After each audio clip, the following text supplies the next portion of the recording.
Fala, galerinha, beleza? Aula de matemática comigo, professor Fontinelli na área. E vamos que vamos, galerinha. Olha só, olho na tela.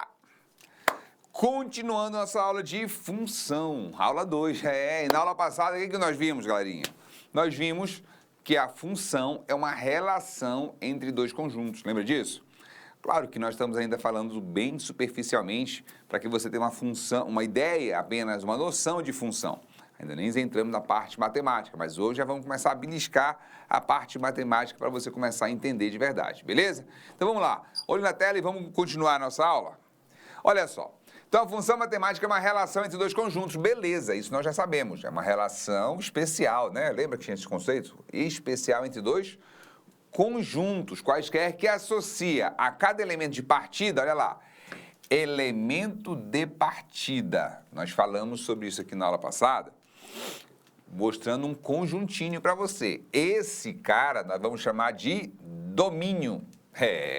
Da onde sai a setinha, lembra da aula passada? Nós falamos vários exemplos. Nós falamos o exemplo da embaixadinha, nós falamos o exemplo do táxi, nós falamos o exemplo do frete, nós falamos vários exemplos na aula passada. E sempre tinha alguma coisa resulta em alguma outra coisa, né? Normalmente a gente falou em questões de, na maioria dos casos, questões de pagamento, né? Tinha um pagamento parcial e um pagamento total, vamos dizer assim, tá certo? Por exemplo, pegar o mais simples que nós falamos na aula passada, dos computadores, beleza? Nós tínhamos 9.000 e íamos comprar o quê? O computador, ok? E aí, a partir desses 9.000, nós teríamos a quantidade de computadores. E como é que era a relação entre cada uma delas? Quem era o meu domínio, quem era a minha imagem? Aí depende de acordo com a história que a gente conte, tá certo? Então, se a gente está partindo da ideia dos 9.000, o 9.000 vai equivaler a um computador, eu estou fazendo uma relação entre os dois e o meu 9.000 é o meu ponto de partida. No caso, seria o meu domínio. Vai depender tudo de como a gente conte a historinha. Fechou? Então, vamos lá na tela? Olha aí. Sendo o único elemento de um conjunto de chegada. Então, olha lá, elemento de chegada, cadê? Conjunto de chegada, eu vou dizer que é o meu contradomínio. Então, eu tenho um domínio e eu tenho um contradomínio. Os elementos do conjunto do contradomínio, que são imagem de algum elemento do domínio, constitui o conjunto imagem da minha função. Vamos entender isso aí melhor. Olha só. Está aqui. Eu tenho o meu domínio, representei aqui só pela letra D, posso falar que é um conjunto A, tá, galerinha? Não tem problema. E aqui é um conjunto Q? É um conjunto B, tá certo? E eu estou colocando letras porque pode ser quaisquer, quando é letra, no caso, ela pode se enquadrar em qualquer um dos casos que nós explicamos na aula passada. Claro que a gente vai auxiliar você a compreender isso de forma melhor. Então, olha só, a gente está falando aqui que esses caras, olha, quando passa pela minha relação de função, quem é essa relação de função, Fontinelli? É aquele, por exemplo, aquele exemplo do táxi que a gente falava que a gente ia pagar um valor total. A partir do quê? A partir da bandeirada e de quantos quilômetros ele rodou. Ele pode ter rodado A quilômetros, B quilômetros, como assim? Sei lá, 2 quilômetros, 4 quilômetros, 6 quilômetros, 10 quilômetros. Tá? Então essas letras representam essa quilometragem. Ah, Fontinelli, estou entendendo. É isso aí, cara. E aí, olha, a letra B, que vai ser meu contradomínio, são as possibilidades. Eu posso ter que pagar quanto? Se o nosso tarifário for 5, a bandeira for R$5, bandeira 1, o que acontece? Eu posso pagar, lógico que ninguém vai entrar e sair no táxi, mas pode andar 1 quilômetro de repente, é uma pessoa que está doente, não pode andar muito, então ela pega um táxi para andar 1 quilômetro só. Então poderia ter 7, 9, né, 11, 13, e aí eu tenho várias possibilidades. Mas, dentro dessa possibilidade, vamos supor aqui, se eu tivesse que andar 2 quilômetros, vou colocar só alguns aqui, ó, 4 e 6. Vou colocar só aí, nem vou considerar o D lá, tá certo? E eu cobro, esse A aqui vai ser a minha quilometragem, tá certo? E aí eu cobro, na minha função, eu sei que ele vai ser 2 vezes 2, que é a letra A aqui, certo? Mais o tarifário que é 5. Então, tem um resultado que vai dar 9. Ou ele pode ser 2 vezes 4 mais 5. Aqui vai dar 8, mais 5 vai dar 13. Aqui eu tenho 6 vezes 2 mais 5, que vai dar 17. E aqui eu tenho Acabou, né? Só esses 3, beleza. Aí eu vou falar aqui, olha, aqui F é 9, G é 13 e H é 17.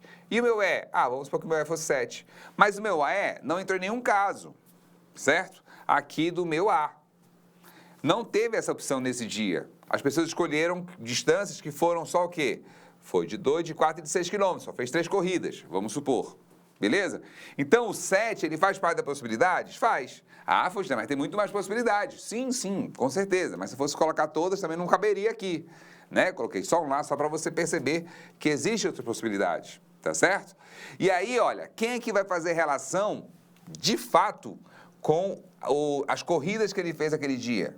Somente esses 3 aqui, porque ele fez só 3 corridas e cada uma delas foi esses valores aqui. Tá certo? Então, a função vai se relacionar... Olha, é a relação, relação de acordo com a situação, de acordo com a minha equação. Quando eu falo em situação, na verdade, ela vai recair, na verdade, sobre uma formulazinha, olha. Certo? Que a gente não está colocando letras ainda, mas, na verdade, quando eu coloco 2 vezes 2 mais 5, eu estou acabando pensando em uma fórmula. Tá certo? Vamos ver isso mais na frente. Calma, relaxa, respira fundo e conta até 10. Tá de boa por enquanto, só para compreender essa ideia de o que é domínio, o que é contradomínio e o que é a minha imagem. Então, a minha imagem, realmente, de fato, ela se relaciona com os elementos do meu domínio, certo? Através do quê? Através de uma função. É só isso, cara. E o contradomínio envolve também as possibilidades que poderiam se relacionar. Beleza? Vamos entender agora? Olha só. Vamos pegar agora um caso prático. Olha aqui, ó. Eu tenho uma função, 2x. Pois, né? 2x, a gente fez esse caso de função 2x? Fez. Aula passada. Quando já? Não acredito. Cara, quando eu falei da embaixadinha, eu falei assim, olha, a gente vai contar a embaixadinha que eu vou fazer aqui, a gente vai dobrar essa quantidade. Tá, agora eu me lembrei. Então, tá ficando idoso, né, mano? Aí o que acontece? O que é esse 1, 2, 3 aqui? Esse 1, 2, 3 é o número de embaixadinhas, certo? O que é o 2? É o fator de multiplicação que eu estou considerando. Quem é esse fator aqui? É constante? Ele é constante. Então, olha lá, isso aqui é uma constante. E esse aqui é o número de embaixadinhas. É constante ou é variável? É variável, porque ela pode mudar o valor dela. Só que isso aqui faz parte de um conjunto. Não faz? Faz, com certeza. Esse meu conjunto que está dominando isso aqui, olha, é o meu domínio. E aí eu vou ter alguns valores que vão cair na minha função. Deixa eu apagar esse cara aqui para ficar, eu vou colocar aqui de forma diferente. Aqui, ó, alguns valores que vão recair na minha função, certo? E aí eu vou fazer a continha, para cada um deles, ó. Quando x é igual a 1, quando x é igual a 2, quando x é igual a 3, Fontenelle do céu. O que é esse negócio de x? X são esses elementos aqui, olha, do meu domínio. Tá vendo o xzinho aqui? Pois é. Estou chamando aí da minha função aqui, ó, de f de x. Saquei. É só um termo, exatamente. Então, esses caras aqui, ó, estou colocando aqui, ó, 1, 2 e 3. Ele vai substituir quem? O x aqui, ó. 1, 2, 3. É uma variável? Mas depende de quê? Depende só dele mesmo. Porque depende só da quantidade de embaixadinhas que você fez lá. Se foi uma, se foi duas, se foi 3. Então, essa variável não depende de ninguém, só dela mesma. Então, é uma variável de que tipo? Independente. E a constante não é variável? Não, né, mano? Se ela é constante, ela não pode ser variável. Beleza? Ela tem que ser constante. Fechou? Agora, tem um resultado que você vai achar. E esse resultado, o que vai ser? Ele é multiplicado pelo fator 2, porque ele é dobrado. Lembra que eu fiz a embaixadinha, mas só vai considerar ela, porque eu sou muito ruim. Mentira que eu sou bom, mas aqui eu estou falando de conta que eu sou ruim. E aí o que acontece?